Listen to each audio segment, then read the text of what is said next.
Tatry na natin to guys. Tara na. Alam niyo ba to? Sprayer 8 liters. So, ang kaibahan lang, wala to strainer. Kaysa dun sa normal na sprayer. Ito isang abnormal. Char. Ang ating 16 liters na sprayer, na ang battery ay nasa handle. Ayan. Puros liquid lang ang pwede. Kasi wala siyang kasamang strainer. So, kapag ka naglagay ka ng fungicide na powder, may possibility na hindi siya pwedeng, na hindi siya matutunaw ng maayos. Tunawin mo muna, kaya yun. Bakit muna? Doon muna kami tutunaw. Okay tayo, kailangan natin ng face mask. Mura lang.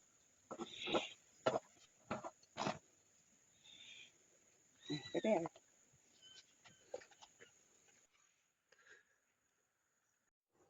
Guys, naalis. Hindi maayos ang pagkakakabit kanina.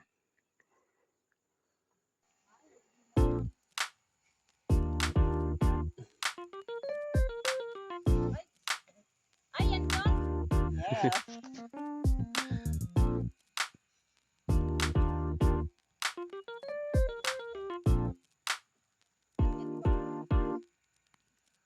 Oops. So, naubos na yung ating first na karga ng ating ganito electric sprayer na tag 8 liters. So, magtitimpla tayo ulit. So, ang timpla natin ay saan natin?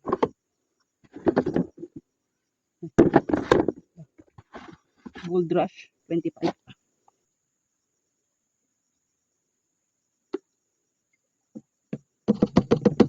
Ayan dito.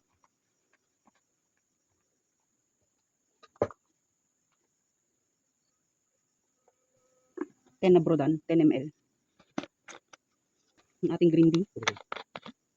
Shake well before you use. Sorry, shake well daw. Sabi ni boss.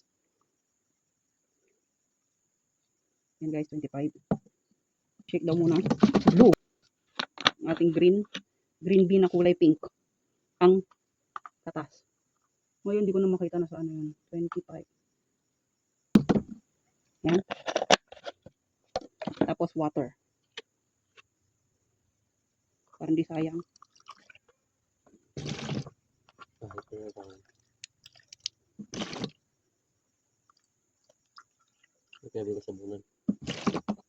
So guys, nakalimutan natin yung sabon. Put all you can. Chares. Ilan dito? 25. Off daw.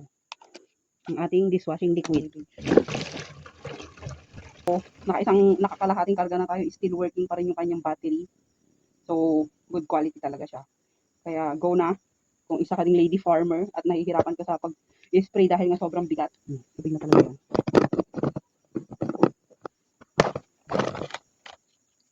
Diba, may assistant ako.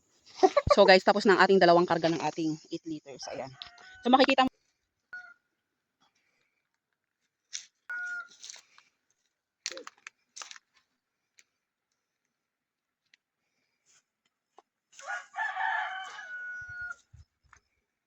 Yapan na kan. Papanibidyo ko yan para ni mama di puro sa pangsa mo di itapan.